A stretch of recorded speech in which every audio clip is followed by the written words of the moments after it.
불자로서 나의 신행 목표 첫 번째 6편지요. 불자로서 나의 신행 목표. 부처님의 가르침은 나의 고민과 괴로움과 고통의 원인을 찾아 해결하는 방법을 배워 스스로 고민과 괴로움과 고통을 해결하여 행복한 삶과 생사를 뛰어넘는 평안의 자유를 얻는 것입니다. 부처님의 가르침이 이거예요. 부처님 불자로서 신행의 목표를 가져야 할 것이 이거죠. 근데 여러분들 그동안 절에 다니실 때 이런 목표를 가지고 하셨나? 네, 잘 먹고 잘 살게 해주세요. 근데 잘 먹고 잘 살게 하는 원인을 찾는 거예요. 원인. 왜 내가 잘 먹고 잘 못 사는지 그 원인을 먼저 찾아. 그 못 사는 원인을 찾으면 바꾸면 되잖아.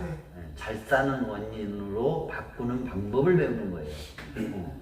그걸 배워야 되는데 왜 내가 못 먹고 못 살고 힘들게 사는 원인, 그 원인은 찾으려고 안 해. 그러니까 잘 사는 방법도 못 찾지. 그러니까 못 사는 원인을 찾으면 잘 사는 방법도 찾을 수 있게 되지. 그 잘 사는 방법을 이제 찾아가지고 스스로, 여기 있죠. 스스로 고민과 괴로움과 고통을 해결한다. 그러니까 스스로 내가 못 사는 원인을 없애는 거예요. 그리고 스스로 행복하고 행복한 삶과 생사를 뛰어넘는 평안과 자유를 얻는 것. 그 방법을 배워가지고 스스로 하는 거예요. 스스로. 그게 이제 불교 신행 생활하는 목표가 돼야지. 그냥 막연히 가서 기도해가지고 뭐 잘 먹고 잘 살게 해주세요. 소원 성취해 주세요. 그렇게 해가지고는 지혜로운 삶을 살 수가 없죠. 어떻게든지 스님이 원력을 가지고서 공덕 기도 좀 해주세요. 그렇게 돼버리잖아. 근데 우리 부처님의 가르치는 그 가르침이 아니잖아. 내가 못 사는, 힘들게 사는 이유가 무엇인지 일단 그 원인을 찾고 잘 사는 방법을 또 그 원인을 찾고 그렇게 해서 내 스스로 할 수 있는 방법을 배워가지고 그걸 배워야지. 그걸 배워서 내 스스로 이제 행복하게 잘 사는 방법을 만들어가는 거. 그거지. 거기에 이제 궁극의 자유의 해탈 자유를 얻는 쪽까지 이제 나아가는. 그걸 목표로 삼아야 된다 이거죠. 이런 이와 같은 목표가 없으면 방향이 없는 신행생활이 돼요. 그러려면 뭐 굳이 불교를 안 다녀도 되잖아. 성경책 하나만 읽고 무조건 믿기만 하면 되는 종교로 가면 편하잖아. 훨씬 편하지. 그 동네는 또 끼리끼리 잘 어울려서 잘 도와가면서 잘 살잖아. 훨씬 낫잖아. 그러니까 왜 뭐 굳이 경전도 많고 막 복잡하고 어려운 그런 것을 선택해. 내가 그랬어요. 불교를 선택할 때 내가 그 얘기를 했다고. 내가 불교를 선택하는데 무조건 믿고 무조건 따르기만 할 것 같으면 나 여기 절에 안 다닌다. 교회 가지. 거기는 훨씬 편하단 말이야. 훨씬 편해. 경전도 하나 무조건 믿고 따르기만 하면 돼. 얼마나 편해. 그런데 여기는 그게 아니잖아. 내가 불교를 선택한 이유는 내 스스로 내 인생을 책임질 수 있다라고 하니까 선택한 거예요. 내 인생을 내 스스로 책임을 진다라는 거. 내가 내 자유의지를 가지고 할 수 있다라는 거. 그래서 불교를 선택을 했거든. 다른 쪽은 자유의지가 없잖아. 신의 뜻이잖아, 다. 네, 신의 뜻이지. 못 사는 것도 신의 뜻, 잘 사는 것도 신의 뜻. 그러니까 신께 의지하고 기도만 하면 돼. 그런데 여기는 그게 아니잖아. 내 인생 내 책임이라는 거니까 그거에 나는 마음에 들었어. 그렇잖아. 내 인생을 누가 책임진다는 거야? 누가 나의 인생을 관여를 한다는 거야? 기분 나쁘잖아. 내 인생을 내 마음대로 못 한다는 게 기분 나쁘다 이거지. 그렇잖아. 신이 기분 나쁘면 불행하게 하고 신이 기분 좋으면 행복하게 한다는 얘기잖아. 기분 나쁘지. 뭐요? 내 인생. 그렇지만 내가 능력이 안 되니까 도움을 받고 싶어는 하잖아. 받고 싶어 하는데 거기서 얘기할 때 내가 불행할 때 갔거든? 그랬더니 신의 뜻이래. 기분 나쁘잖아. 불행도? 불행도 신의 뜻이라잖아. 그러니까 그 당시 제가 그랬죠. 부하가 난다고. 승질 난다고. 뭐요? 기분 나쁘잖아. 받아들이게 되죠. 나는 그거 못 받아들이겠더라고. 그런데 이제 불교에서는 신의 뜻이 아니라 네 인생 네가 만든 거다.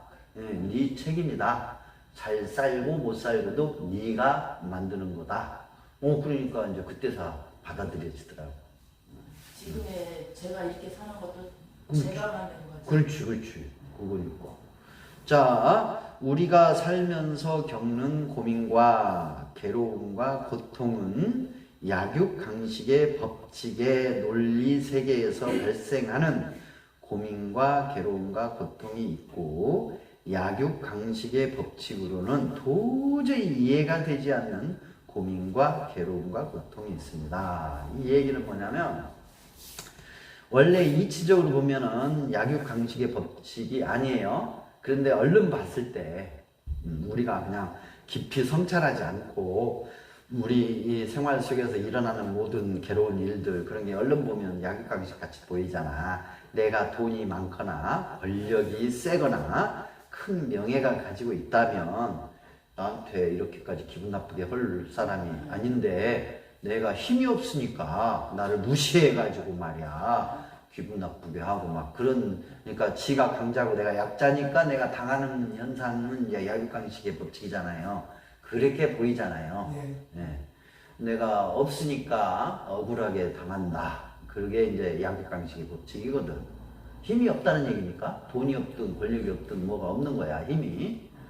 그런데 그건 약육강식의 법칙으로 보여. 대부분 그렇게 보여. 또 약한 어떤 중생을 힘이 강한 중생이 잡아먹어.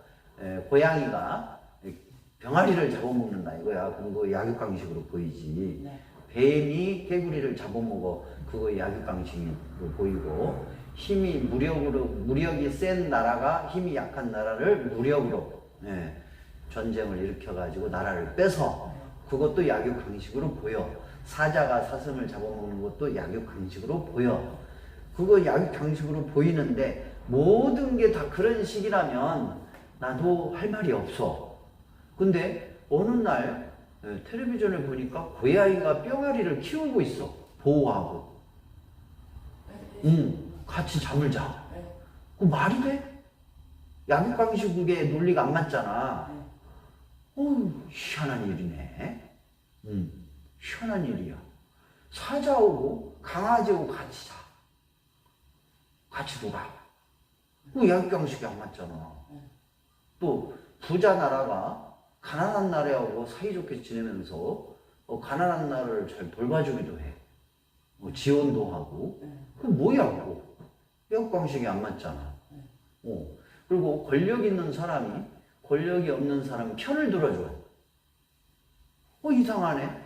그러니까 모든 게 다 100% 약육강식의 현상만 일어난다면 인정한다니까. 그런데 얼른 보면 많은 수가 약육강식이고 극소수 이따금씩 보면 약육강식을 완전히 벗어난 현상이 일어난단 말이야. 그거는 약육강식의 법칙으로는 설명이 안 되잖아. 그런데 약육강식의 모습과 약육강식으로는 설명이 안 되는 이 현상을 설명할 수 있는 게 있더라 이거야. 그게 인과응보더라 이거지. 즉 호랑이가 사슴을 보호하는 일이 생겨. 그건 왜 그런가? 약육강식으로는 설명이 안 되지만 인과응보에서 보은의 관계, 서로 은혜의 관계에서는 해당이 되더라 이거야. 고양이가 뿅아리를 보호하고 어미처럼 돌봐주고, 개가 고양이 새끼들을 젖을 먹이고 돌봐줘. 그거는 3세 인과응보 현상으로 서로 은혜의 관계야. 그러면 그 서로 은혜의 관계이니까 이렇게 개가 고양이 새끼를 돌보고 고양이가 뿅아리를 보호하는 그런 관계의 현상으로 볼 수 있다 이거지. 그러니까 인과응보 법칙으로 보면 설명이 되지만 약육강식으로 보면 설명이 안 되는 거지. 그래서 인과응보를 우리가 사는 이 세계의 현상을 통해서 관찰할 수 있다 그 얘기죠. 예, 그 얘기예요, 이 내용이. 이게 그 고양이하고 고라니 관계도 그렇더라고요. 저는 단순하게 그냥 저희가 저녁에 이제 산책을 하면, 그러니까 그게 어려서부터 야생에서 같이 살아서 그런지는 모르지만 고양이하고 고라니하고 같이 이렇게 저기 생활한다고 뭐지만 그런 그 사이좋게 지내는 걸 봤어요. 그런 게 다 인과응보, 그 법칙을 보면 이해가 되지. 서로 은혜의 관계, 서로 보은의 관계, 서로 은혜 갚음의 관계. 그러면 말이 되잖아. 네. 고양이가 뿅아리를 잡아먹는 관계잖아. 약육강식에서는. 그런데 정반대잖아. 잡아먹지 않고 보호하고 엄마 노릇을 한단 말이야. 이거는 은혜의 관계로 볼 수가 있잖아. 그게 이제 인과응보 법칙으로 설명이 가능해진다는 얘기지. 그걸 이제 얘기를 하는 거 이게.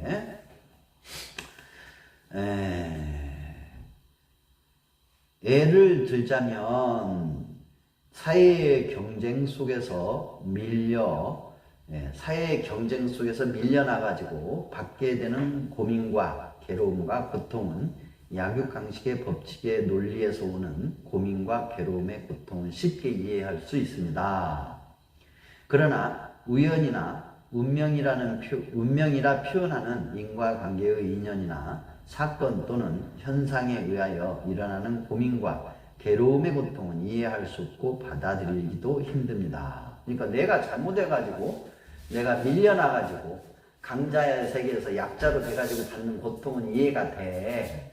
그런데 어떤 우연적인 사건 사고가 있잖아. 내가 잘 살아, 강하게 잘 살고 있는데 갑자기 사고가 나가지고 불구가 된다든가, 갑자기 어떤 그 흐름에 의해서 나는 열심히 살았고 내가 강자로서 잘 유지를 하고 있는데 갑자기 어떤 사건 사고가 터져가지고 내가 갑자기 약자가 돼버려.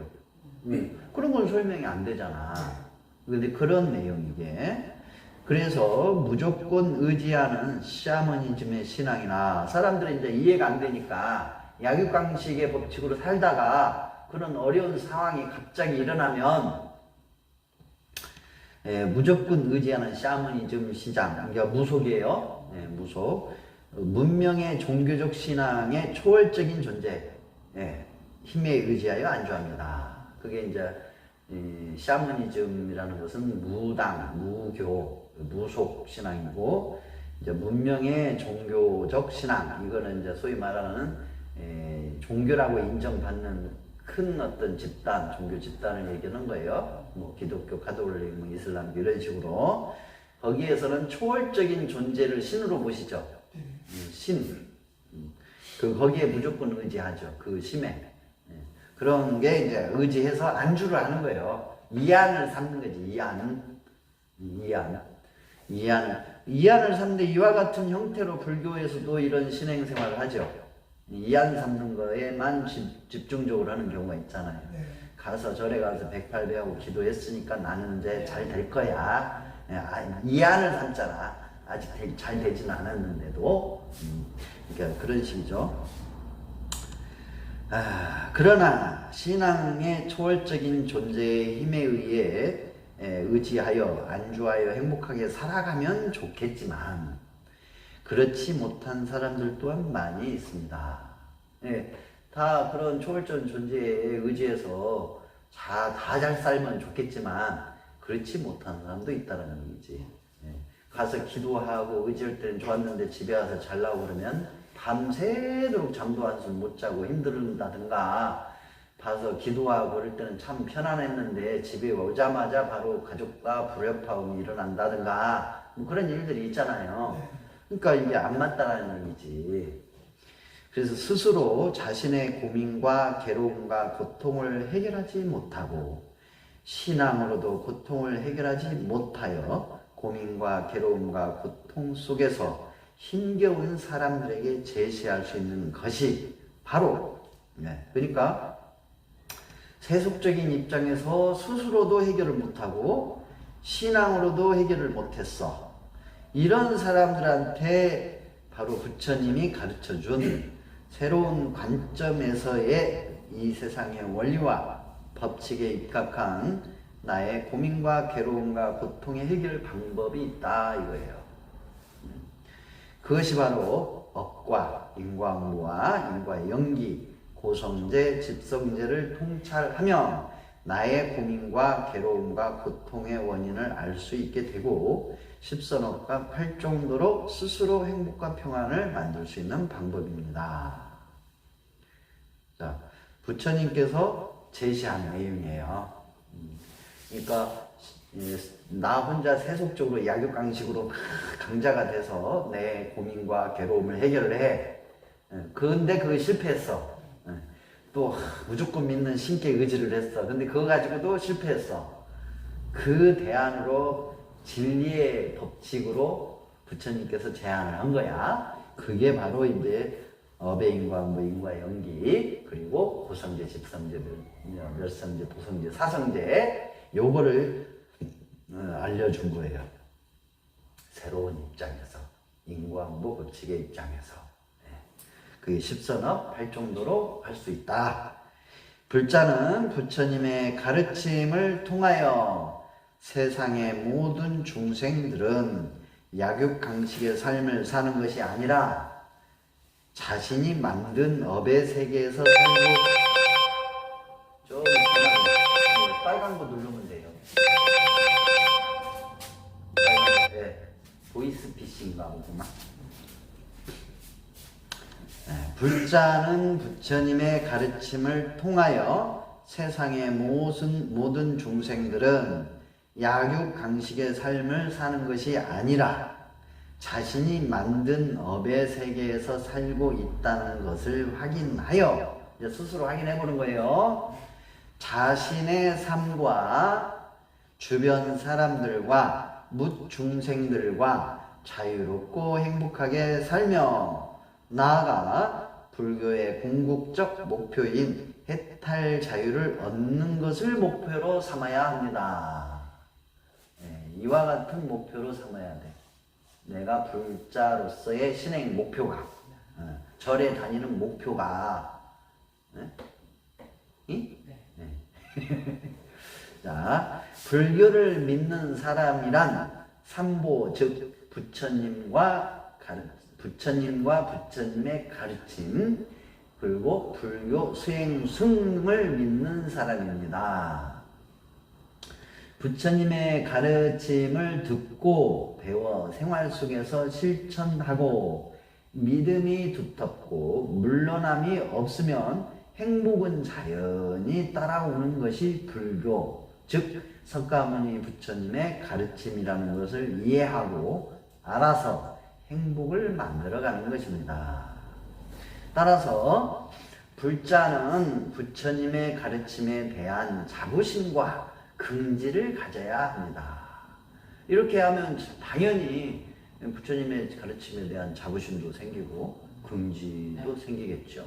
또 한 불자들은 백천만겁에 만나기 어려운 불법을 만난 것을 자랑스럽게 여기고 자부심을 가져야 할 것입니다.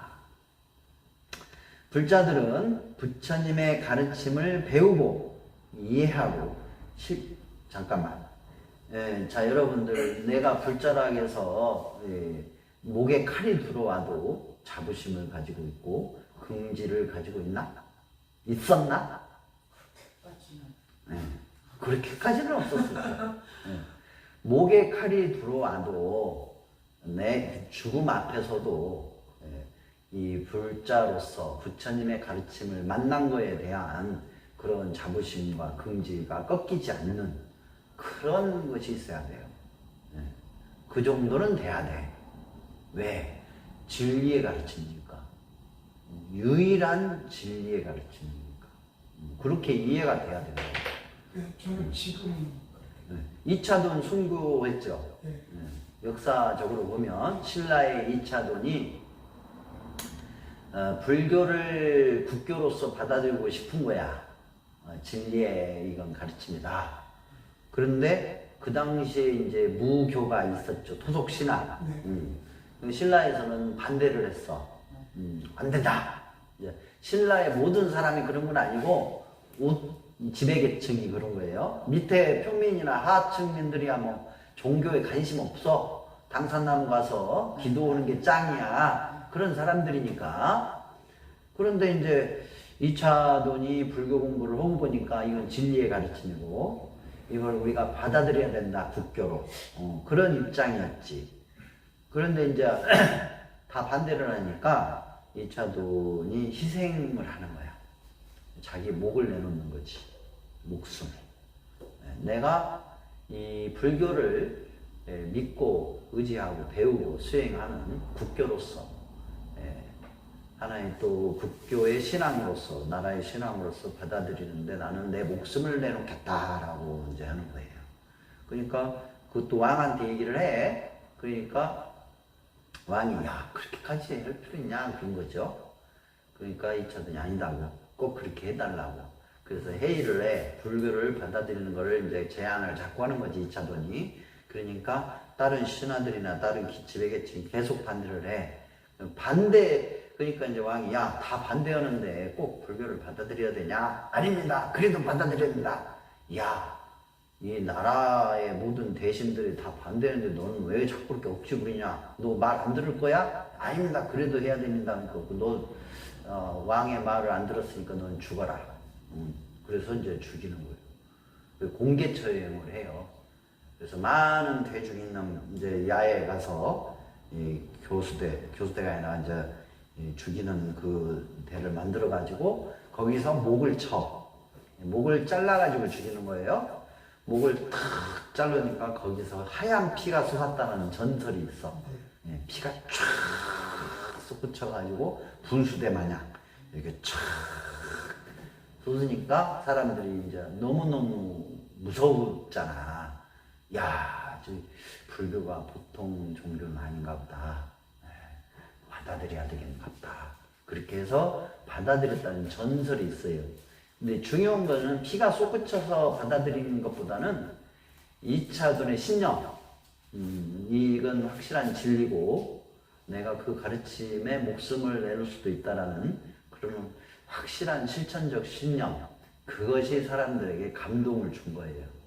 그렇게 해서 불교가 받아들였었어요. 그러니까 여기 보면은 자부심을 가져야 된다. 긍지를 가져야 된다. 그런 유일한 진리의 가르침이니까 거기에 대한 자부심이 있어야 되죠. 그리고 불자들은 부처님의 가르침을 배우고 이해하고 배웠어요. 그 다음에 이해가 돼야 돼요. 이해가 안 됐는데 질문 하나도 없이 고개만 끄덕거리면 안 돼. 이해가 안 되면 이해가 될 때까지 질문을 하고 또 자료를 찾아보고 그렇게 해야 돼요. 이해하고 그 다음에 이해했으니까 실천해야죠. 왜 실천을 해야 하느냐? 이 부처님의 가르침인 이 불교는 삶의 가르침이에요. 그쵸? 삶은 뭐예요? 현장이잖아요. 삶의 현장. 그래서 실천을 해야 돼. 반드시. 팔정도에도 실천 내용이 나오죠? 실천 항목이 나온단 말이에요. 그래서 실천하는 것을 생활화해야 합니다. 하루를 살아가며 차를 타고 있는 시간, 걸어가는 시간 등과 같이 틈나는 대로 부처님의 가르침인 삶의 지혜를 배운 대로 생활하는 습관을 가져야 합니다. 습관. 습관이에요. 습관이 돼야 된다 이 얘기예요. 또 틈나는 시간 동안 하루의 생활을 돌아보는 사유명상을 하는 것을 꾸준히 이어가야 합니다. 사유명상할 때 앉아서 하는 것도 좋지만 앉아서 하는 게 습관이 안 돼 있으면 걷는 거, 산책 있잖아요. 산책 같은 걸 통해서 깊이 좀 심사숙고 하는 거 그런 것을 해야 된다. 꾸준히. 그 다음에 불자는 업, 인과, 응고, 인과, 연기법에 따르는 생활을 해야 할 것입니다. 이 부분. 이 부분이 너무 안 되는 것 같아요. 불자는 업, 인과, 응고, 인과, 연기법에 따르는 생활을 해야 한다. 이 업의 인과응고, 인과, 연기법에 따르는 생활을 반드시 해야 돼요. 불자라면. 이걸 무시하는 사람들이 있어요. 불자들이나 또 불교 수행한다는 사람들이 이거 무시하는 사람들이 있어. 이 세상이 돌아가는 법칙에 해당하는 내용이 이게. 이 업, 인과응고, 인과, 연기법에 따르는 생활을 안 하는 사람들이 계율을 어기기도 하고 그 다음에 약육강식의 법칙으로 자기도 모르게 생활을 한다고. 그래가지고는 절대 자신이 원하는 걸 이룰 수 없고 또한 궁극의 목표인 깨달음조차도 얻기 힘들어요. 반드시 이게 이루어져야 돼. 반드시. 이걸 이게 업, 인과응고, 인과, 연기 법칙에 따르는 이 생활의 세부적인 내용이 계율이에요. 세부적인 내용이 계율. 그러니까 이 법칙을 확실히 통찰해서 생활하면 여러분들은 계율이 필요 없는 사람이 돼요. 그러잖아요. 부처님께서 말씀하신 업, 인과응고, 인과, 연기 법은 우리 생활을 이끄는 지표입니다. 통찰 없는 시야로 세상을 보면 약육강식의 법칙으로 세상이 돌아가는 것 같지만 깊은 통찰 지혜로 보면 세상은 업, 인과응고, 인과연기 법칙으로 이루어져 있음을 여실히 볼 수 있습니다. 어떤 사람들은 간혹 가다가 업, 인과응고, 인과연기 법칙이 있긴 있는데 어떤 부분은 전혀 이거하고는 무관한 어떤 아무런 연관 없는 현상이라고 얘기하시는 분들도 있어. 그건 이 업, 인과응고, 인과연기 법칙의 현상을 깊이 통찰이 안 된 사람이에요. 이론적으로만 이해한 사람. 생활 속에서 정말 확실하게 통찰을 해보면 어느 것 하나도 업, 인과응고, 인과연기 현상 아닌 것이 없어요. 통찰이 안 된 사람은 별개의 아무런 연관 없는 현상으로만 생각하는 경우가 있는데 100% 업, 인과응고, 인과연기 법칙 현상으로 일어나고 있어요. 이걸 연기라고 그래요. 이걸 연기라고. 그래서 뭐 별개의 따로 다른 아무 연관 없는 현상이 있다라고 하는 사람은 업의 연기법을 정확히 통찰이 안 된 사람이라고 간주하셔도 돼. 간주하셔도 돼. 따라서 사람들은 모두 전생의 업의 종자를 가지고 태어나고, 이제 이 업의 종자라는 이 용어는 부처님 돌아가시고 나서 약 600년에서 800년경에 나온 유식사상이 있죠? 유식사상의 용어예요.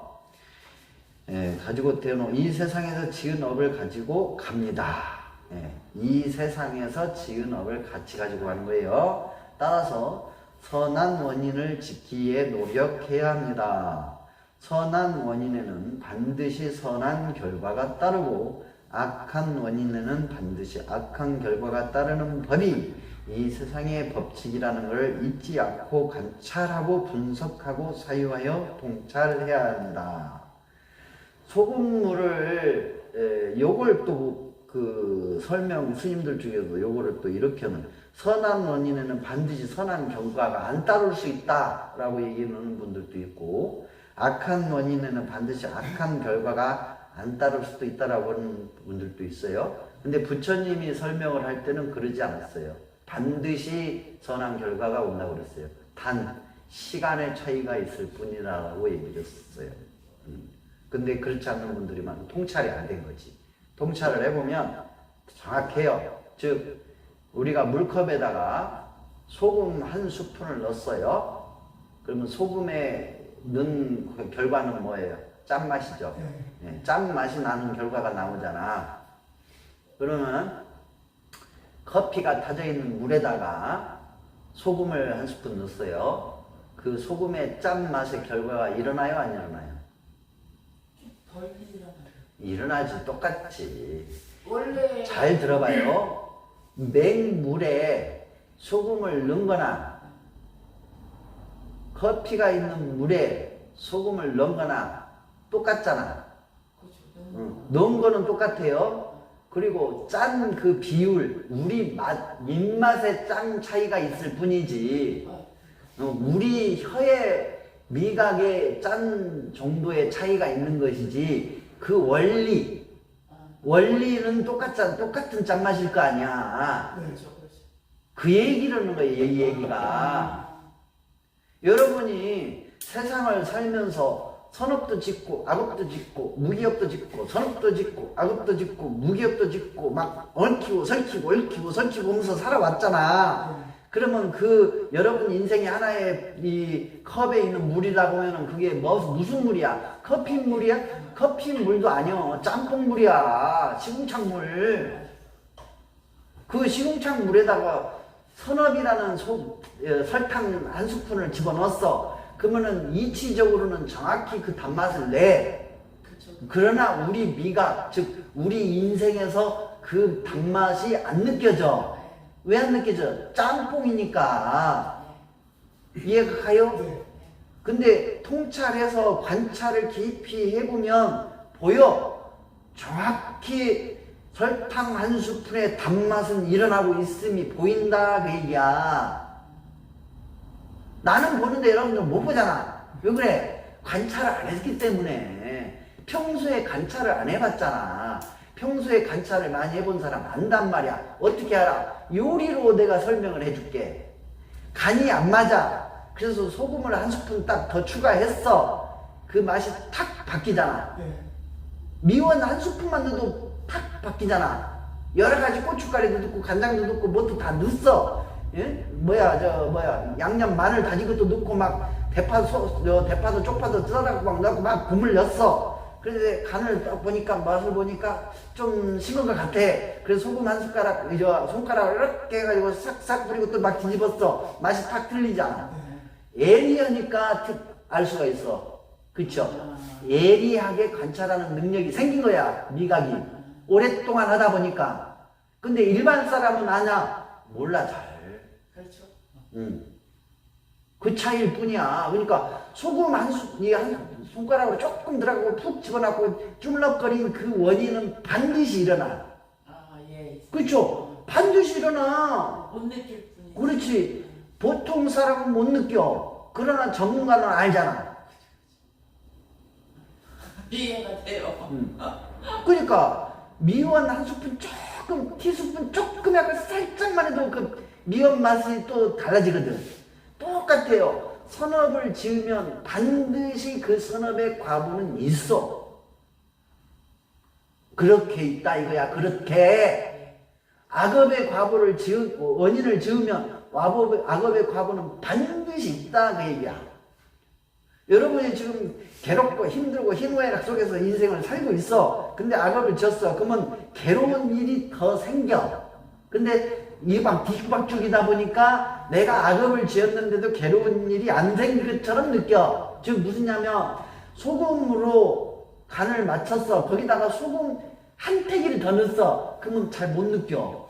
근데 소금 한 테기 넣은 것의 결과는 반드시 그 안에 작용하고 있잖아. 또 선업이라는 설탕에 한 테기를 넣었어. 그러면 못 느껴. 아니 소금 한 테기 넣었는데도 전혀 모르겠는데? 그래. 근데 한 개 넣은 거에 대한 그 결과는 반드시 있잖아. 똑같아. 선업의 과부도 반드시 있어. 그게 보여. 누구는 자주 관찰하고 통찰하는 사람한테는 그게 다 보여. 그게 보인다고. 근데 통찰하지 않고 관찰하지 않는 사람들한테는 안 보여. 그러면 어떤 것이 통찰하고 관찰하는 거냐? 객관적 입장에서 보는 거야. 편견 없이 보는 거야. 그러면 어떤 것이 편견 없이 보는 거냐? 음식으로 내가 비유를 해줄게. 음식을 하는 사람은 내가 생각하는 그 단맛, 짠맛, 매운맛 그런 맛에 대한 기준이 있어. 근데 그 기준을 세울 때 먹을 사람들, 보편적으로 먹을 사람들한테 기준을 삼어. 그쵸? 전문가들은. 근데 지가 먹을 때는 어떻게 해? 지 입맛에 맞는 음식 간을 하고 지 입맛에 맞는 음식의 맛을 내려고 해. 그 입장에서 보편적 음식을 만들면 어떻게 돼? 지 입맛하고 다른 사람들은 안 맛있다고 한단 말이야. 그거하고 똑같아.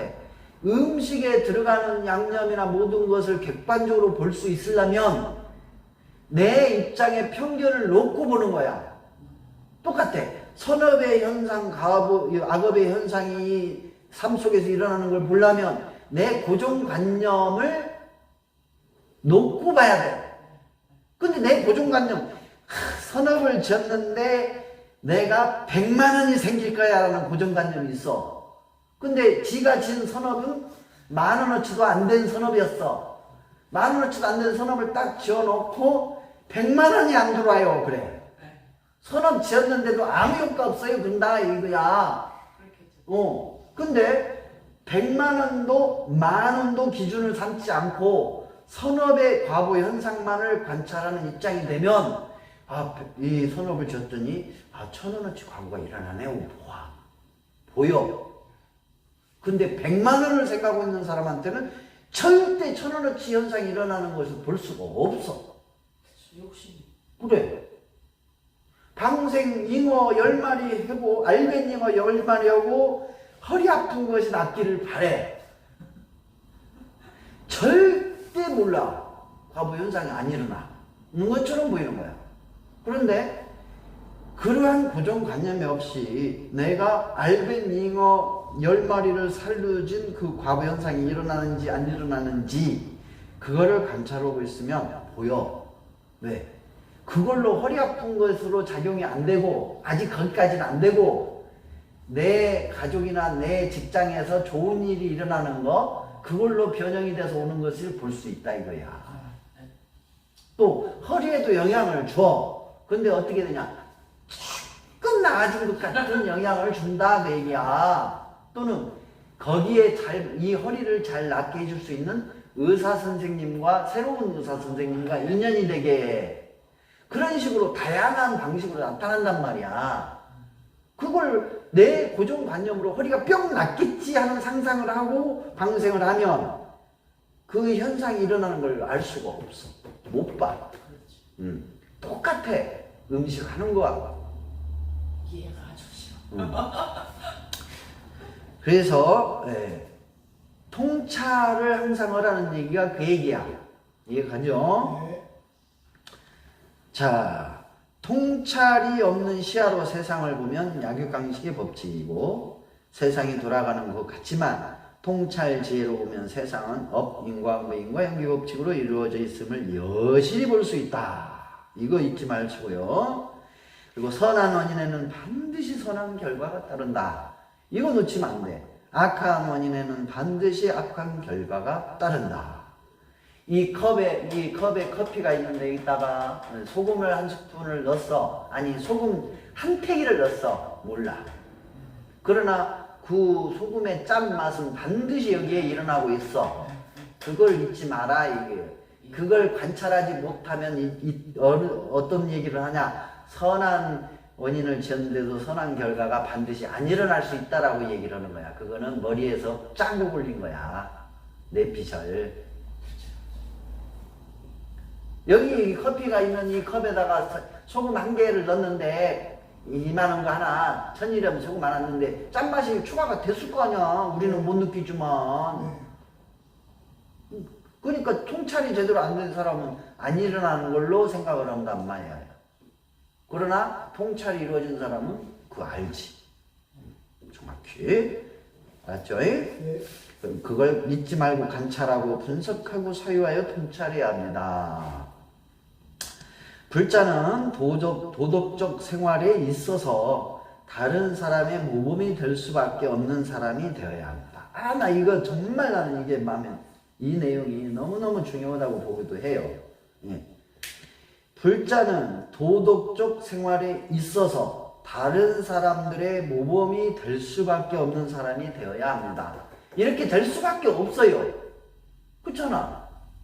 업의 인과응보, 인과연기 법칙에 의거하여 십선업 8정도를 실천하는 생활을 하니까 당연히 다른 사람들의 모범이 될 거 아니야. 네. 당연한 거잖아. 네. 근데 왜 여지껏 2600년 동안 이어오는 동안 왜 다른 사람들의 모범이 안 되지? 응? 안 했다. 못 봤다. 제대로 안 배워서 그런 거야. 제대로 실천 안 해서 그런 거고. 그럼 제대로 실천 안 해서 그러지. 절에서는 그냥 맞아요. 스님이 말씀하신 거 법문 들으니까 감사드립니다. 막 이러고 집에 가자마자 아니 절 밖에 일주일 나가자마자 끝 게임 오버. 속세인 아주 그냥 약육강식의 속세인으로 바뀌잖아요. 뭐요 그게? 다른 종교에 비해 불교에서는 업, 인과응보, 인과연기 법칙에 따른 십선업 생활을 권장합니다. 어떤 스님들이 이렇게 얘기해요. 업, 인과응보, 인과연기 법칙은 힌두교, 업에 대한 것은 힌두교의 사상이다라고 또 그렇게 하는 스님들도 있어. 아니에요. 불교의 업하고 힌두교에서 말하는 업하고는 틀려요. 예, 다른 걸 얘기하는 거예요. 예, 이해가 가죠? 예? 절대 똑같이 보면 안 돼요. 예? 그거 아무것도 모르는 스님이 하는 소리야. 아무리 유명하고 잘 알려진 많이 안다는 스님이 얘기해도 업은 힌두교 거라고 얘기를 하면 그 스님은 아무것도 모르는 걸 간주해도 돼. 예, 간주해도 돼. 왜냐하면 부처님 당시에 힌두교에서 업이라는 단어를 썼어. 카르마라는 단어를 썼단 말이야. 근데 그 카르마, 힌두교의 카르마 얘기는 숙명론적인 업을 얘기했던 것이고 정해져 있는 업. 이 부처님이 얘기한 업은 정해져 있지 않는 업. 항상 네 행위에 따라서 바뀌는 업을 얘기한 거야. 이해가 가죠? 전혀 달라. 종자가 틀려. 이름은 같아. 이름은 같은데 종류가 달라요. 그러니까 힌두교에서 얘기한 거다라고 주장하는 스님이 있다면 그 스님은 아무것도 모르는 스님이라고 간주해도 돼. 유명한 스님이 얘기해도 그래. 경전에 나와 있죠? 네. 유명한 스승이 얘기했다고 무조건 믿지 마라. 얘기했죠? 네. 그래서 아마 부처님이 미리 얘기해 주신 것 같아. 그리고 십선업 생활을 권장하죠. 네. 십선업 생활 자체가 세속의 사회 법규, 윤리, 도덕적 생활을 포함한 선한 실천이 될 수밖에 없기 때문입니다. 나오죠? 그러므로 불자라면 누구보다도 윤리, 도덕적인 생활이 될 수밖에 없고 불자라면 이렇게 될 수밖에 없어. 나아가 자신의 삶이 그 선업의 원인에 의하여 자연스럽게 자유롭고 행복해지기 때문입니다. 본인이 그렇게 했으니까 스님이 축원해주고 기도해줘서 그런 게 아니고 부처님 그 나무로 만들어지고 돌로 만들어지고 구리로 만들어지고 철로 만들어진 불상 앞에 108배, 1000배, 3000배 해서 그렇게 된 게 아니고 십선업 실천 생활을 한 것에 의해서 스스로 자연스럽고 자유롭게 행복해진다라는 내용이에요. 근데 이제 절을 할 때 절을 한 것도 본인의 행위잖아요. 네. 또 절을 할 때 착한 마음으로 할 거 아닌가. 네. 그러면 착한 의업을 지었잖아요. 네. 또 절을 하는 행위는 부처님에 대한 감사의 표시, 공경의 표시가 있잖아. 네. 또 말을 할 거 아니야. 연불. 앞구를 던지는 게 아니라 부처님에 대한 공덕의 어떤 찬탄에 하는 거잖아. 그 행위도 같이 섞어지긴 해요. 그러나 십선업이라는 주 기둥의 장가지와 같은 아니면 주 뿌리의 잔뿌리와 같은 거에 해당이 돼. 기도는. 그게 나쁘다는 얘기는 아니고. 왜? 그것도 업이잖아. 본인이 행한 거니까. 모든 행위에 또 모든 말에 생각이 다 업이니까. 그것도 업이지. 업으로 보라 이거야. 기도로 보지 말고.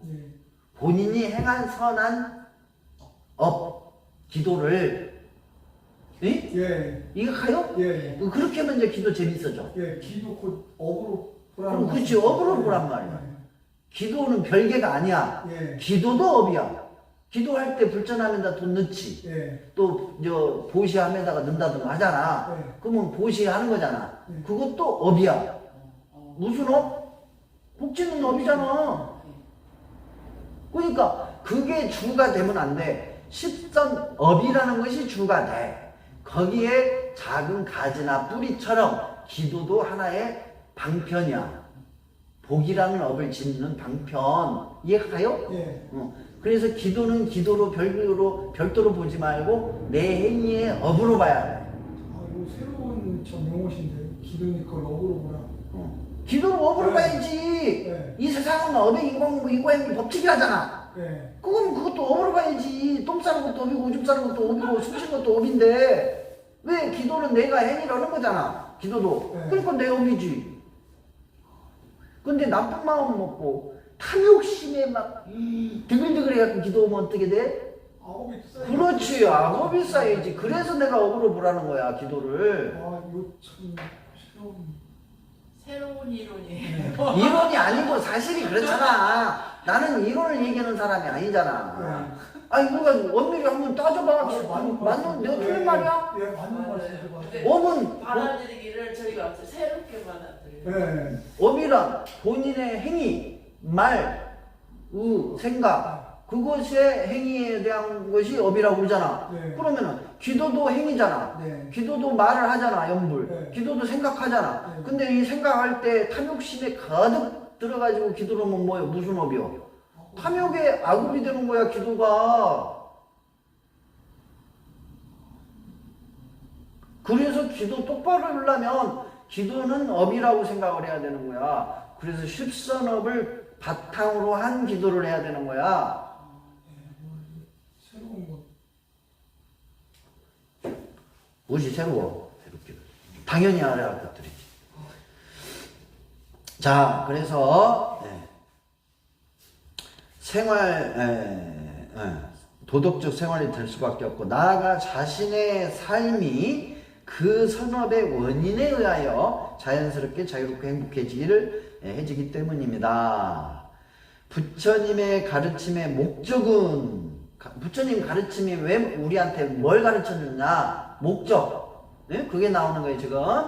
부처님의 가르침의 목적은 우리가 직면한 문제와 우리가 직면한 문제에 우리의 고통을 극복하게 하는 것입니다.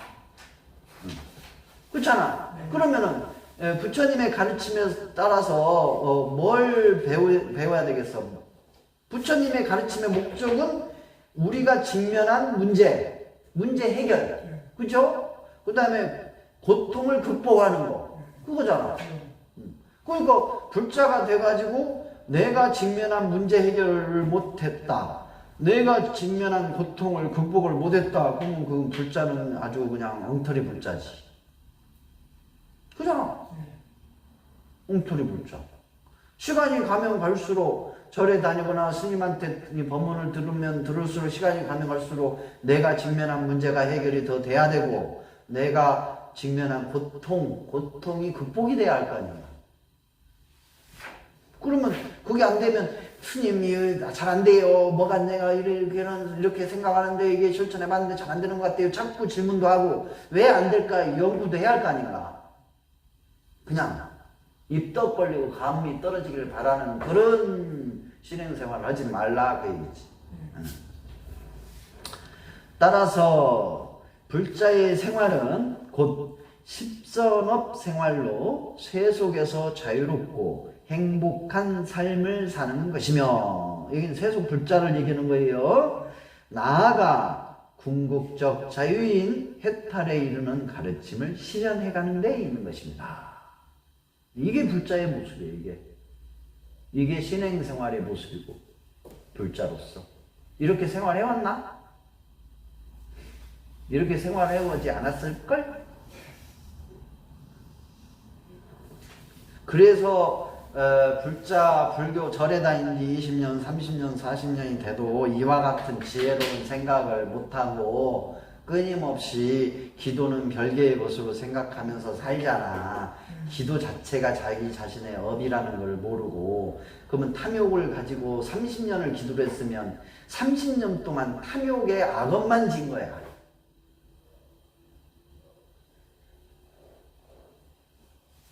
그러니까 30년 기도를 했는데 자식이 불효자식이 생기고, 집안이 엉망진창이 되고, 주변에 아무도 자기 곁에 아무도 없는 그런 불자로서 늙어가기도 하잖아.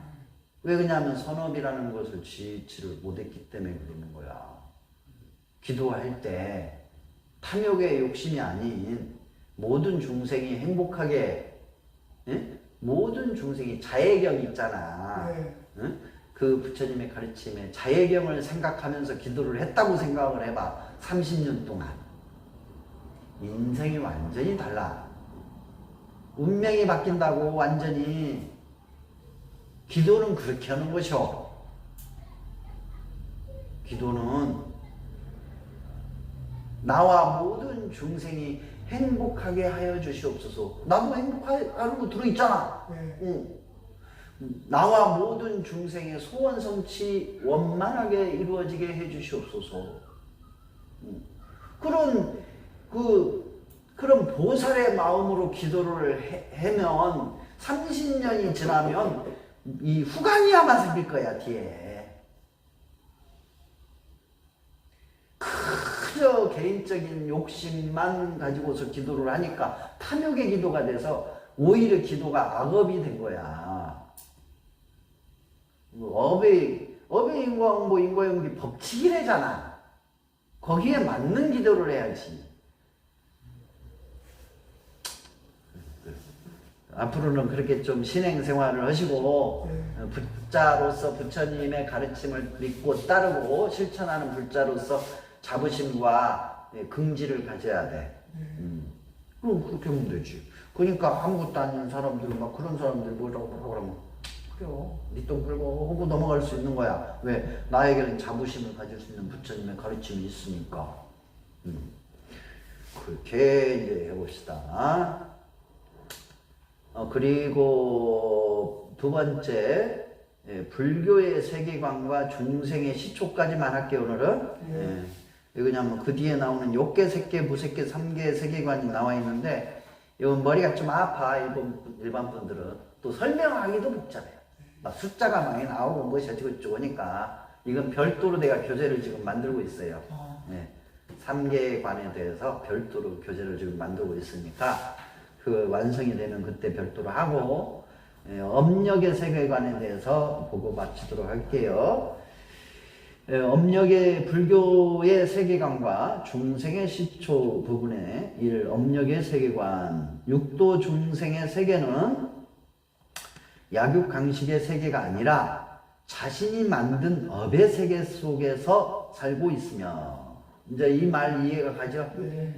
이 말이 아직도 이해가 안 된다. 그 문제가 있는 거야.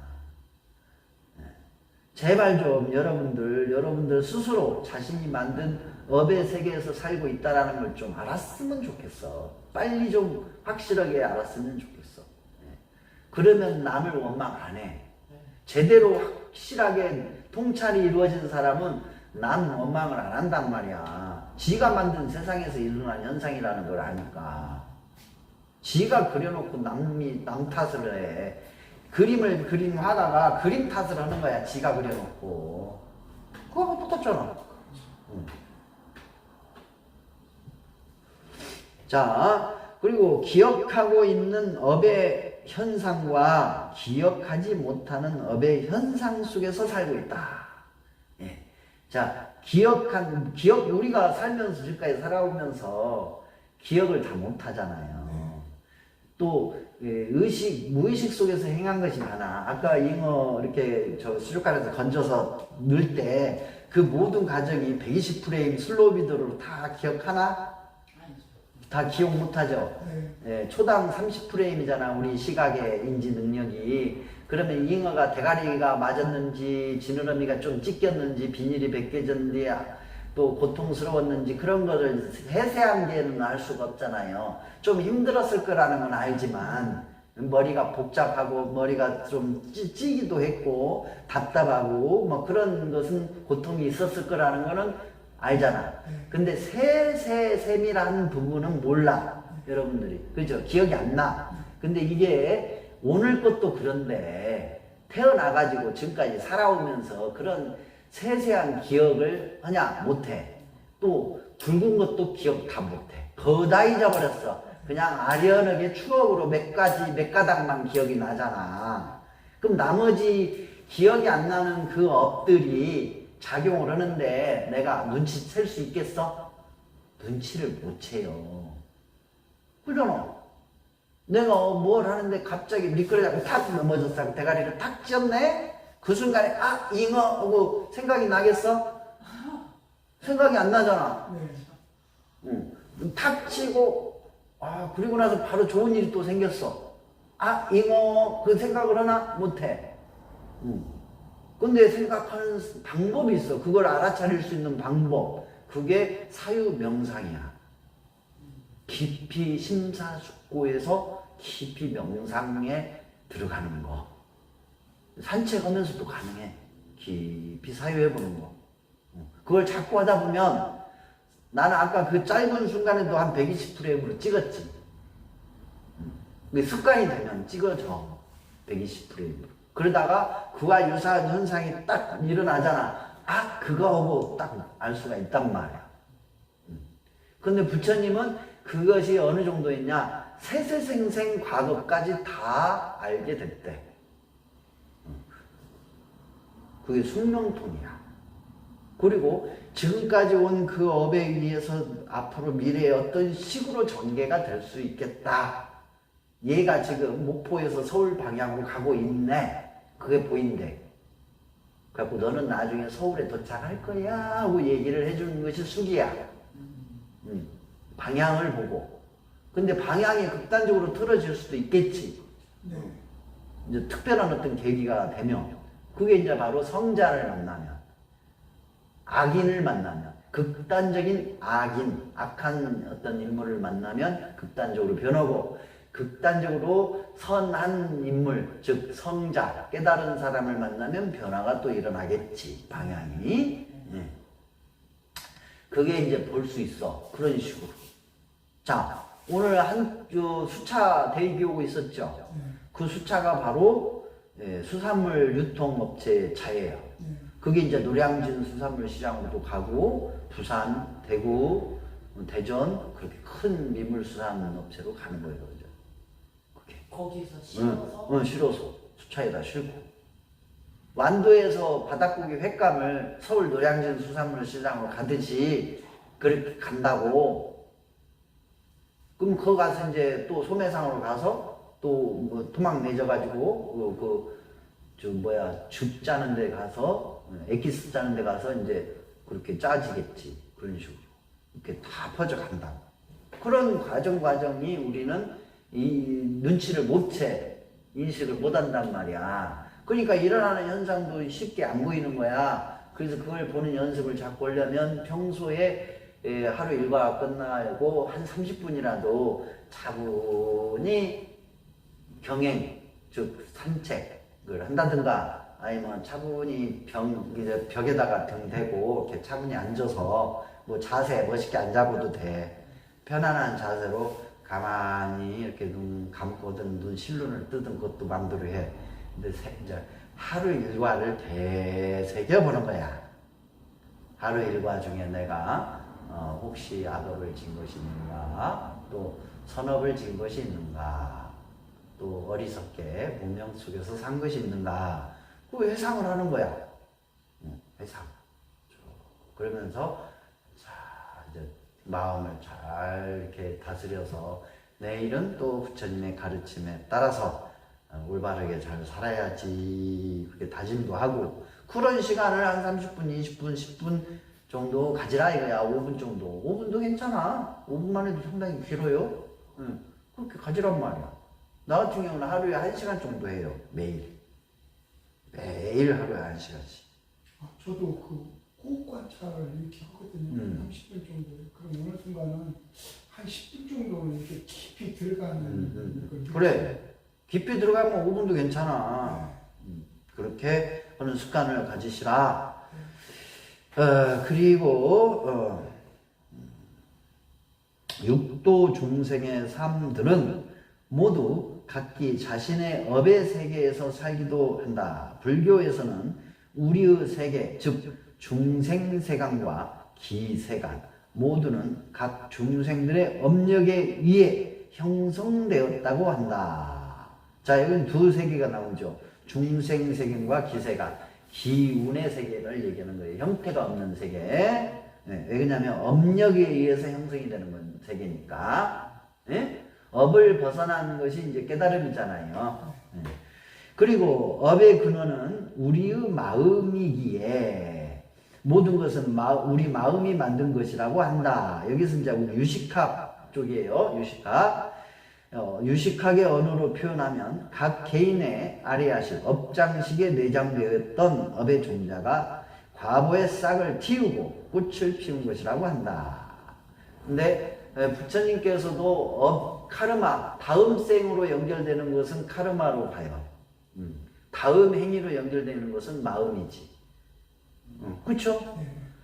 현 이 순간에 다음 행위로 연결시켜주는 것은 내 마음의 작용이잖아요.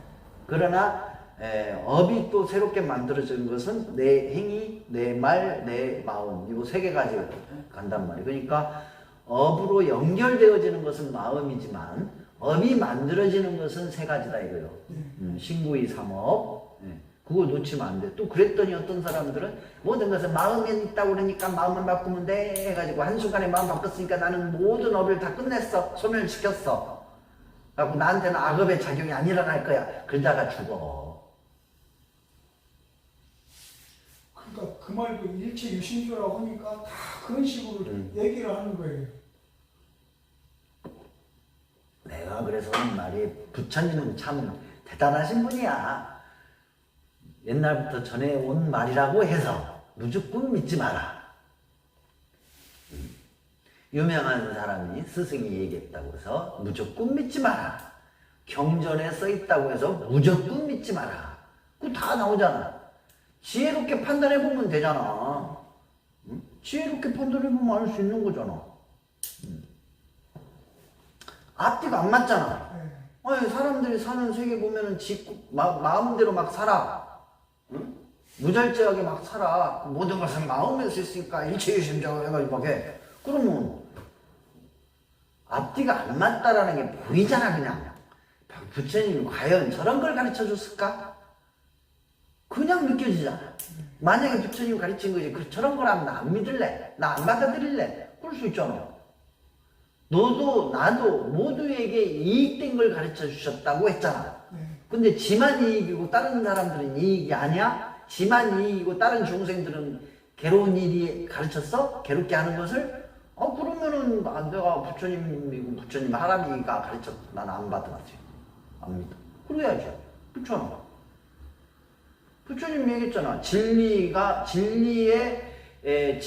조건은 너도 나도 모든 중생이 다 행복하게 자유롭게 하는 것이다. 나아가 욕심이 생기지 않고 욕심이 줄어들고 욕심이 더 이상 생기지 않고 화가 줄어들고 화가 더 이상 생기지 않고 더 이상 미련해지지 않고 점차 지혜로워지고 궁극에 가서는 모든 이치를 훤하게 볼 수 있어서 그 지혜가 반야지혜야. 반야지혜를 얻어서 궁극의 해탈자유를 얻는 것이다. 그게 올바른 진리의 가르침이다 라고 얘기해 줬잖아. 그럼 그 기준으로 보면 되잖아. 그 기준을 삼아가지고 보면 바로 알 수 있잖아. 안 그래? 그러니까 그 기준으로 모든 걸 다 관찰해보면 알 수 있는 거야. 보면 절에 가서 그냥 노보살님들 허리도 제대로 안 되는 양반들 막 108배 시키고 3000배 시켜. 그냥 왜 없는가? 무슨 연유로 그렇게 기도를 하십니까? 물어보면 손자가 취업이 안 돼서 그래요. 손자 취업도 되고 모든 젊은이들이 다 직장 없는 분들이 취업이 되게 해주소서 하고 기도를 하면 선업이야. 내 손자만 취업되게 해달라고 하니까 이기적인 탐욕이 돼버린다고.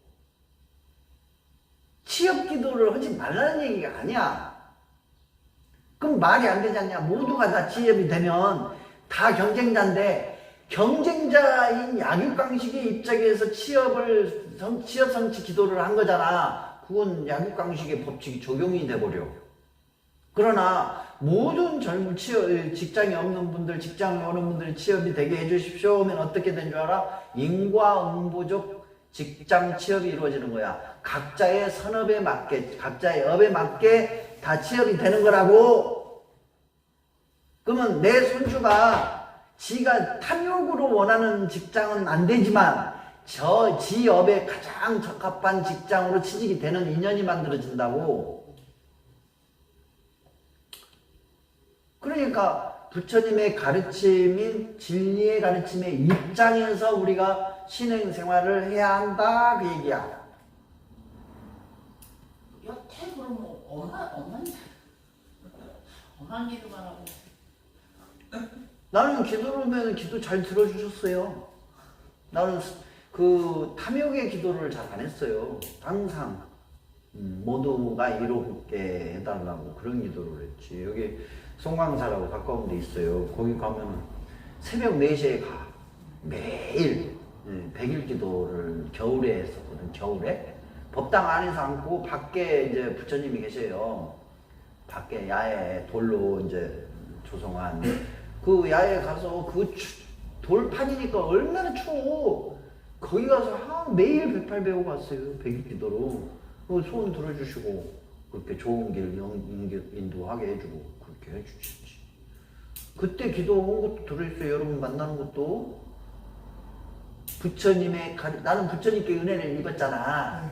부처님의 은혜를 갚게 해주십시오. 저처럼 부처님의 그 가르침으로 많은 중생들이 자유를 얻도록 해주십시오. 지혜를 얻도록 해주십시오. 그렇게 기도 많이 했어. 얼마나 고마워. 내 입장에서는 정말 고맙죠. 새로 태어나게 해주셨고 새로운 길을 열어주셨으니까. 그 가르침이. 절이 그런 게 아니에요. 절이 그런 게 아니야.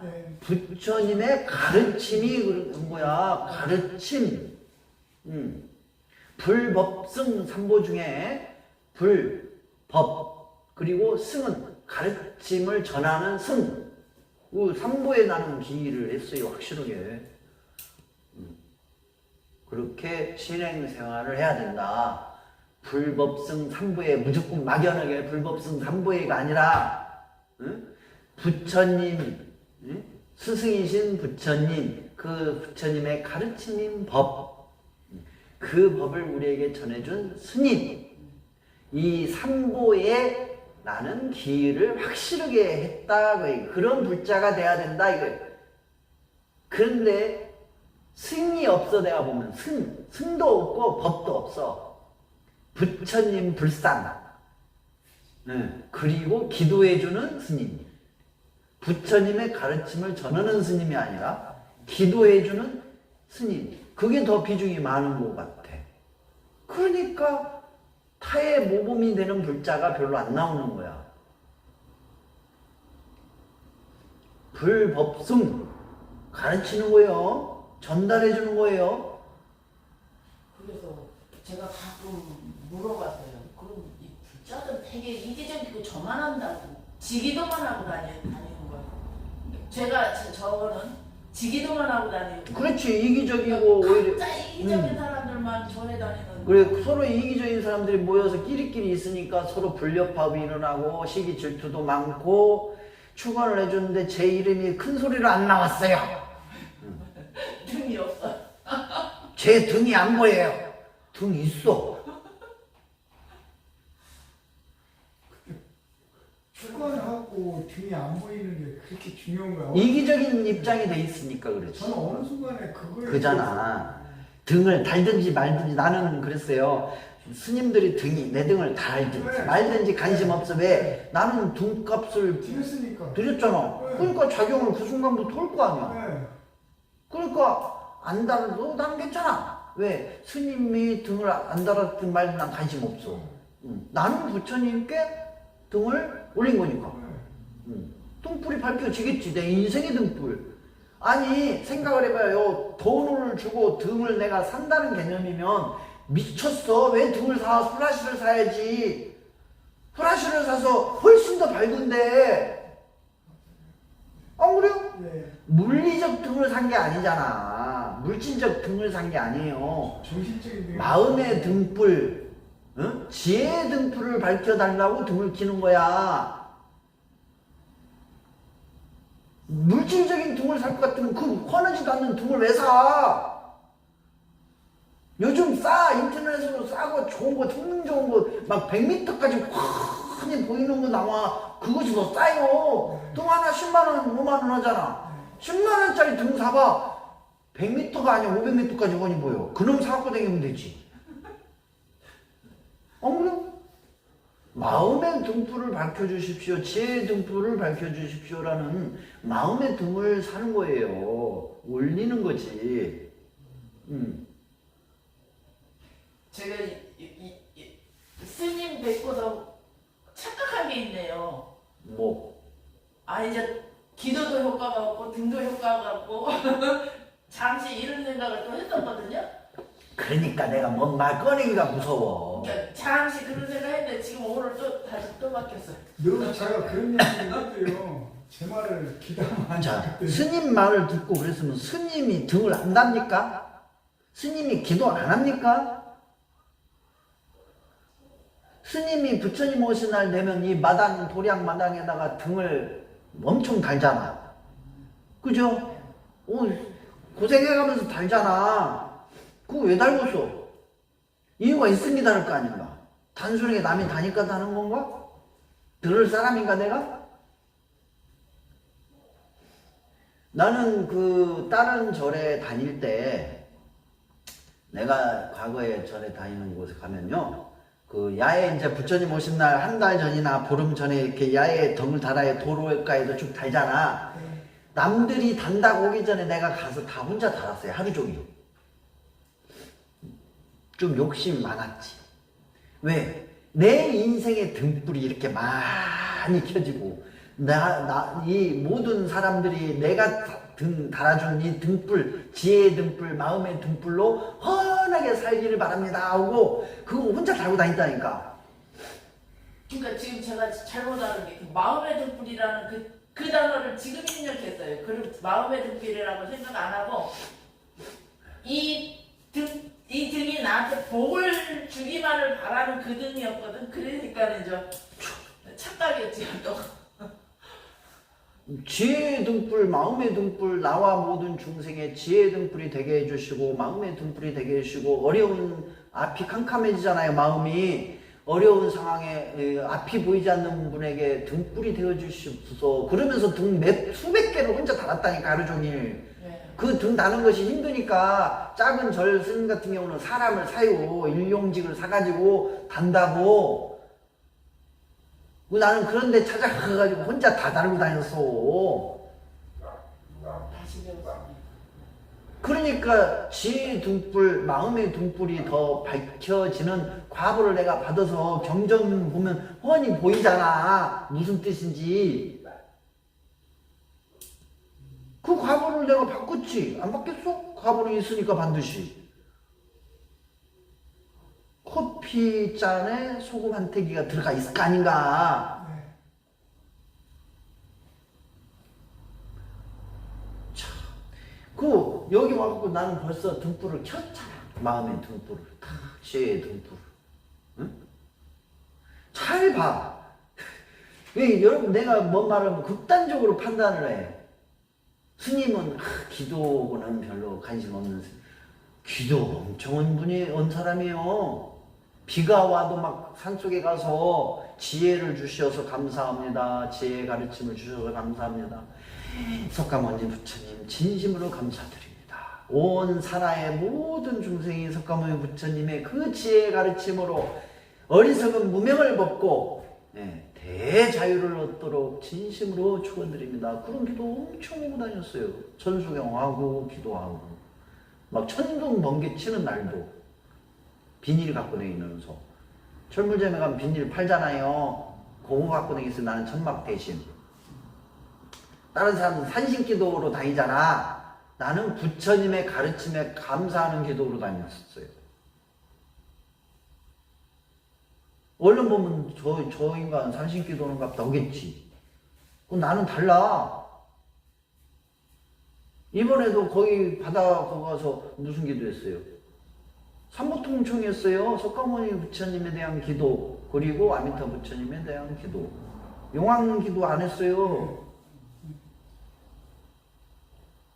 나는 철저히 석가모니 부처님의 팬이에요. 광팬. 그리고 감사하잖아. 왜? 절이 아니었으면 부처님의 가르침이 적어져 있는 경전이 내 앞에까지 오지 않았을 거 아닌가. 그럼 감사해야지. 절이 싸가지 없는 것도 있지만 정말 나한테는 그걸 뛰어넘는 감사함이 있지, 나에게는. 그렇잖아요. 왜? 석가모니 부처님의 가르침이 적어져 있는 경전이 이어져서 나의 앞에까지 오게 한 큰 역할을 해주는 게 절이잖아. 그러니까 너무너무 감사한 거지. 그리고 공부 한태기도 않고 그냥 연불 기도만 하는 스님도 있어. 어? 그 스님들 너무너무 고맙지. 왜? 그 스님은 경전 한 번도 읽어본 적이 없어. 그런데 법보시 행사한다고 해가지고 경전 인쇄하잖아. 신도들 법보시 합시다 해가지고 경전 인쇄해가지고 지장경, 법화경, 뭐 화엄경은 경전, 금강경 막 해가지고 또 나눠주고 막 하잖아요. 그 덕분에 내가 또 만나게 되잖아. 그러니까 그 스님은 그 역할을 해주신 거잖아. 얼마나 고마워.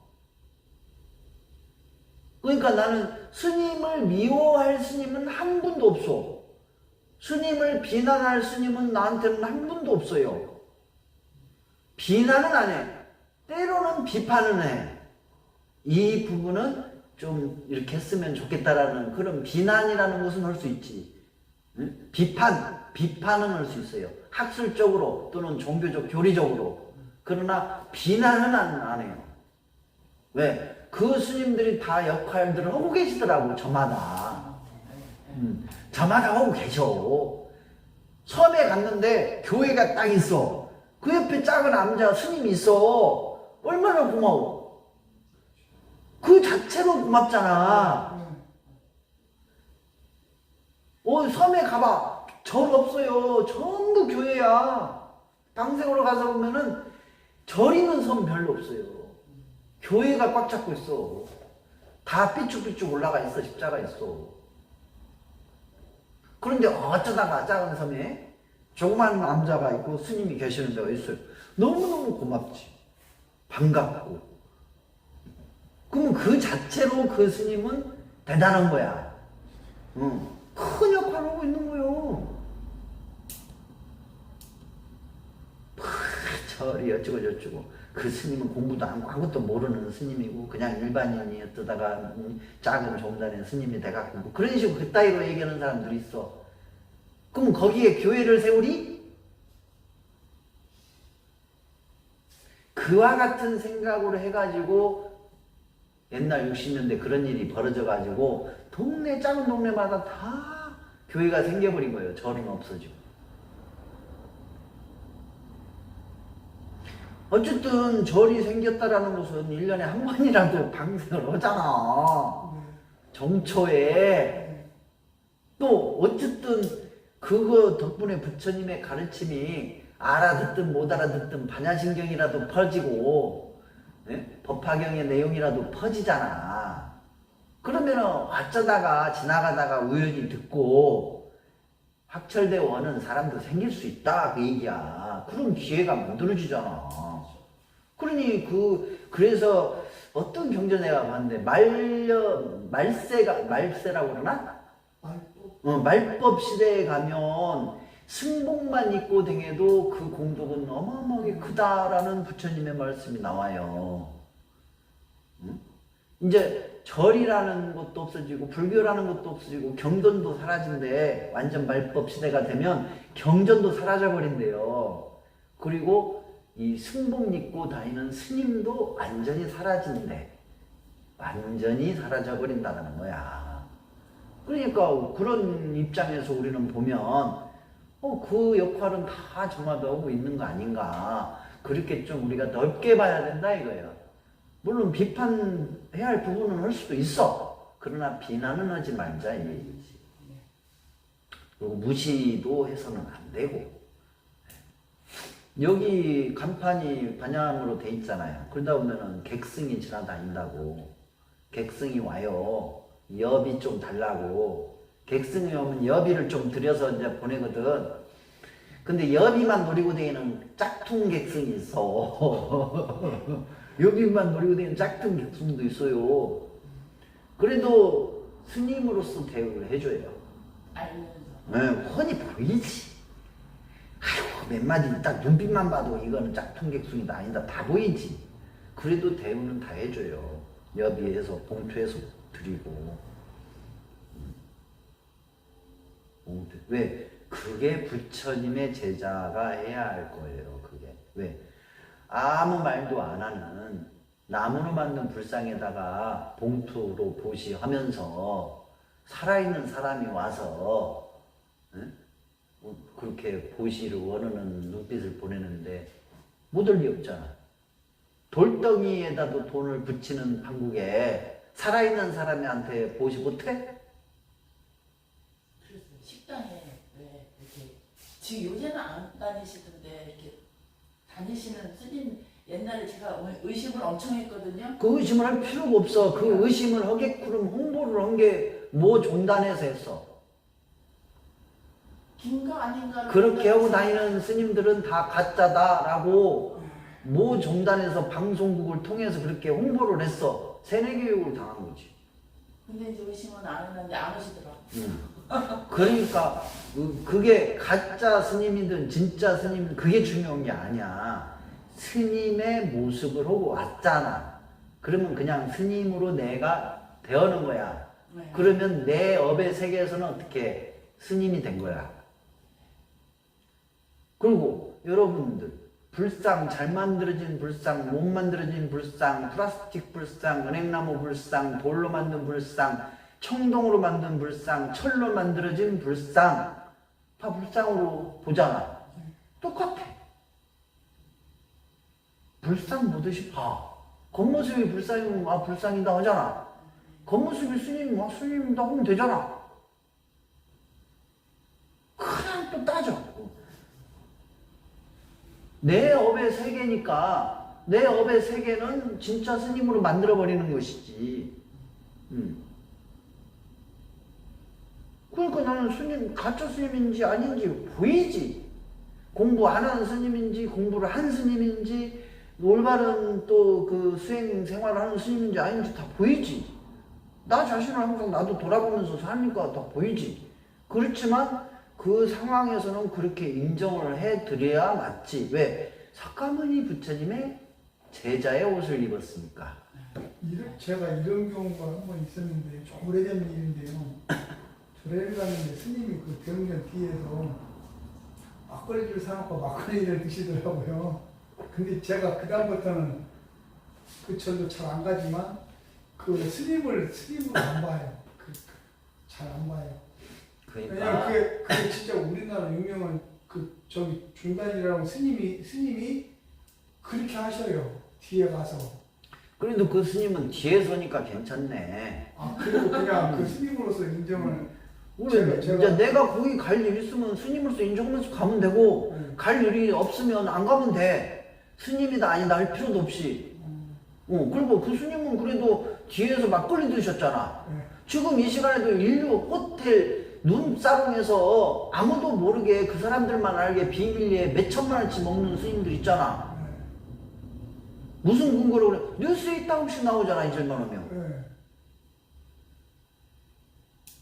그 내장산 대웅전 불태우신 스님도 정식 스님이에요. 그 소주 먹고 성질 나가지고 불태웠대잖아. 그럼 이 양반은 전혀 그런 것도 안 하고 불도 안 떼웠잖아. 뉴스에도 안 나왔잖아. 네, 제 눈으로 봤어요. 그 뒤에서 먹었다며. 그거 음료수로 먹은 거야. 차, 국차. 참, 이러다가, 이러다가 힘드시니까 한잔 하신 거칠 수도 있지. 맞아요. 응. 맞아요. 하셨어요. 그러면 그걸로 그렇게 보고 말지. 그걸 또, 아이고, 스님이 뭐 어쩌고 좀 웃기고 있네. 그렇게 하지 마라, 이거. 그게 경직된, 계율의 경직된 사고방식. 내가 어저께 점검, 행복의 점검에 나오잖아. 네. 수다국가에. 내가 그걸 읽어주면서도 이걸 알아듣는 사람이 있을까? 그러면서 읽어.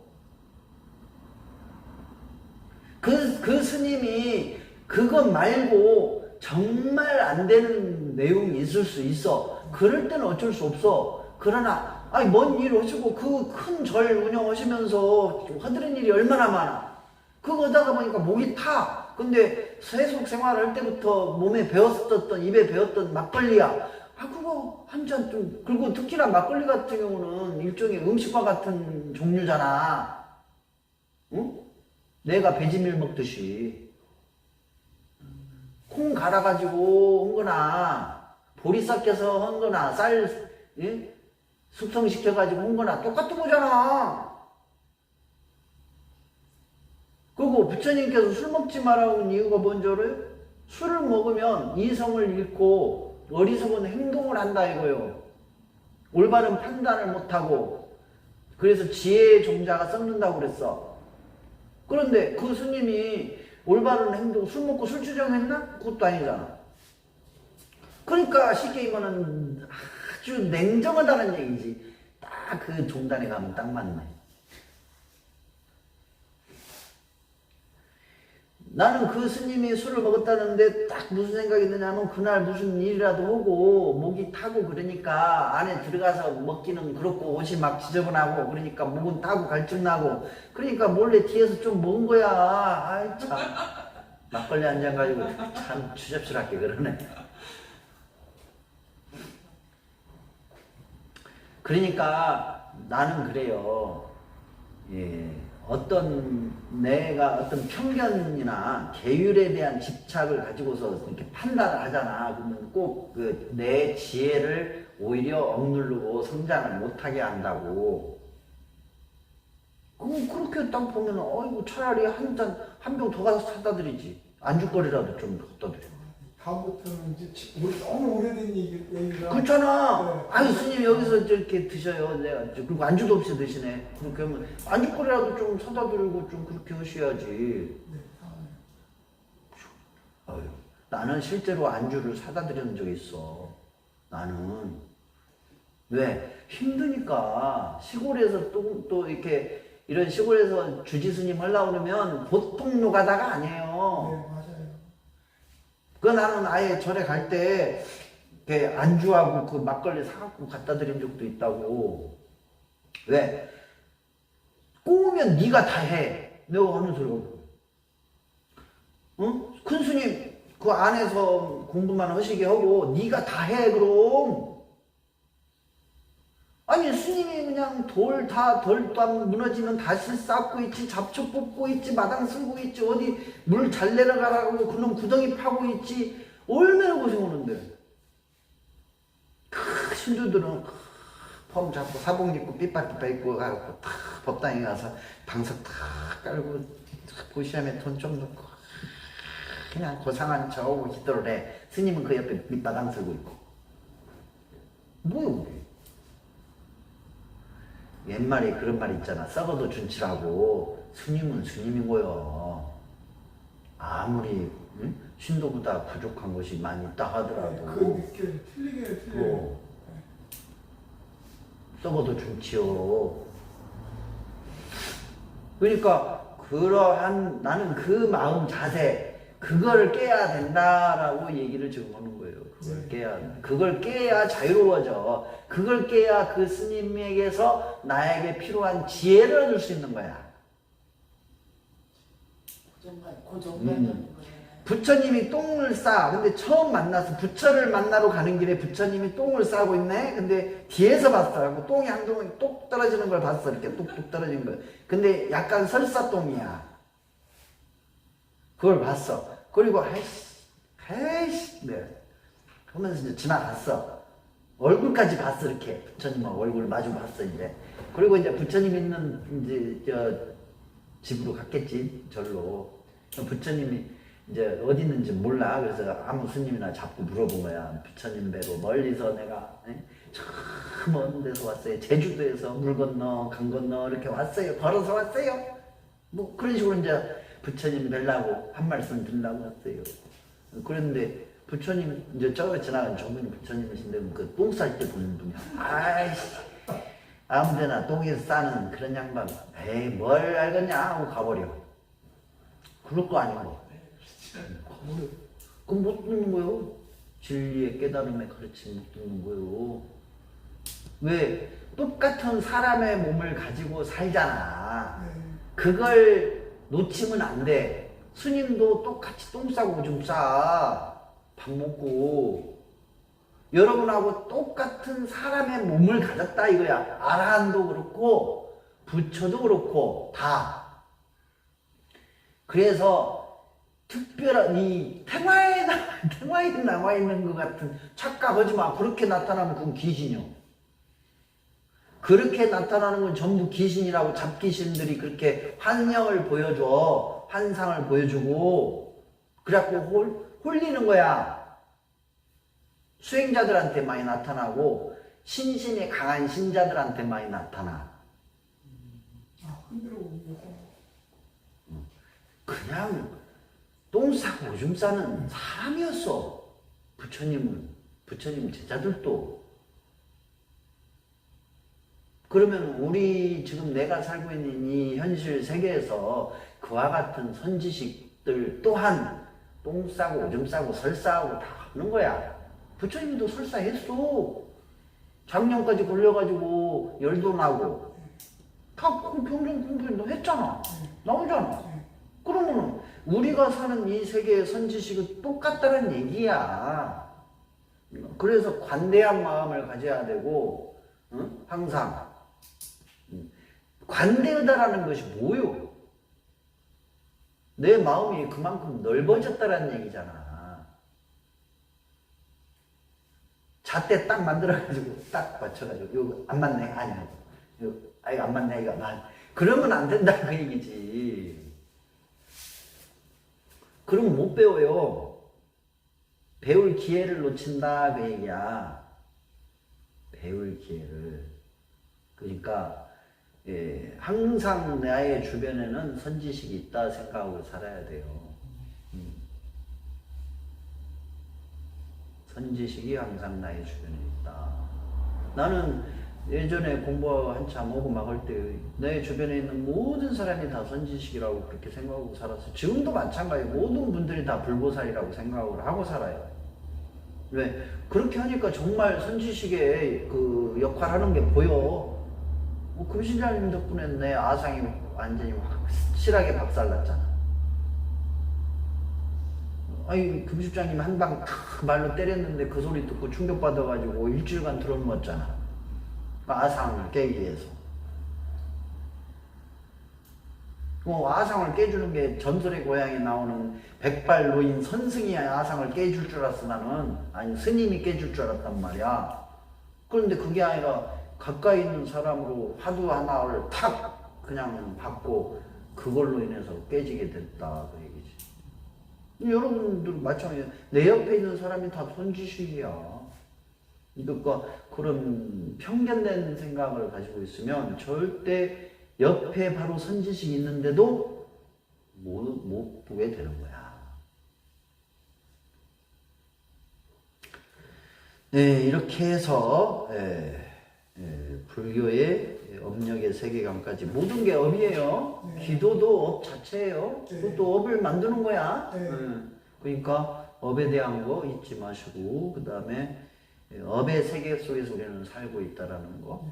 그리고 항상 잊지 마셔야 할 부분은 우리가 부처님의 가르침을 통해서 판단을 해야 된다 이 얘기예요. 그리고 잣대 갖고 다니지 마. 네, 명심하겠습니다. 네, 그렇게 하겠습니다. 그러면 잣대. 잣대를 가지고 다니는 순간부터 그 사람은 자기의 아상 속에 함몰이 돼버려요. 어떤 잣대도 가지고 다닐 필요가 없어요. 그렇게 하시면 될 것 같아요. 오늘 여기까지 합시다. 네, 감사합니다. 네, 김혜영님, 김키님, 경아님, 빛보살님, 평등시님, 문정님, 지혜님, 니리쁨님, 효문님, 수호부님, 네, 같이 해주셔서 감사합니다. 일요복담 오늘은 교재 부분을 가지고 같이 했습니다. 네.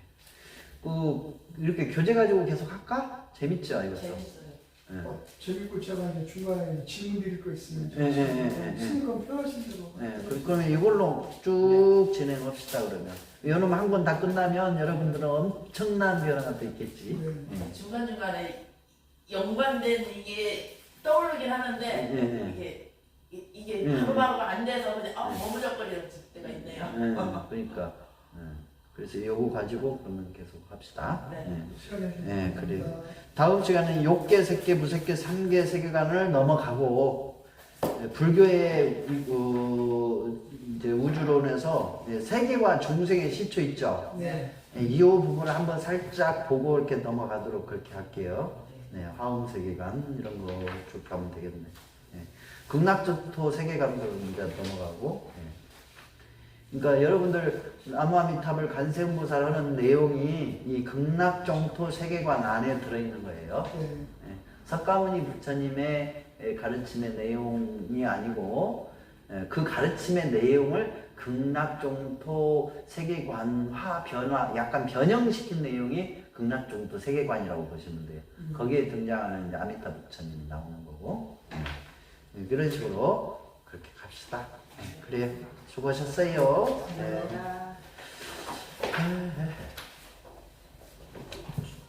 오늘 한 거는 내용이 재밌었죠? 네. 위크님 이제 그 금강경에 공사상은 조금 접어둬요. 네. 아이고 답답해. 그리고 사실 이렇게 단계 이렇게 실천하고 공부하다 보면 저절로 단어는 뚜렷하게 생각이 나오지지 않지만 저절로 공이 이루어져요. 공 그렇게 안 해도 돼. 무 안 해도 돼요. 그러니까 무상고 무아 뭐 그렇게 몰라도 돼. 그냥 스스로 가슴에서 무상함, 무아, 무고가 느껴진다고. 느껴지는 거야. 그 느껴지는 것이 깨달음이야. 그래, 공이야. 그거는 이해한 것이고 느껴지는 거. 이해가요? 네. 그렇게 돼야 돼. 네. 괜히 이제 이해하고 알았다고 해서 막 나는 공을 알았어 하는 채로 모가지에 힘만 들어가. 그러니까 그렇게 하시고 그렇게 합시다. 그래, 오늘 여기까지 합시다. 감사합니다. 네.